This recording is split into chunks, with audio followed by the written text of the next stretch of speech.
તો છોકરા લોકો માંગ કરશે પોપોની, તો આપણે દેશી જુગાડથી બનાવીશું એક પોપો. જો તમને બતાવું છું.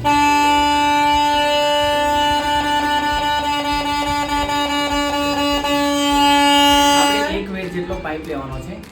એ પાઇપમાંથી 1 ઇંચ જેટલો ટુકડો પાડવાનો છે. આ ટુકડો ના 1 વેટ જેટલો પાઇપ એને લઈએ બાદ એક ફૂકો લઈને નાના વાળો પાઇપ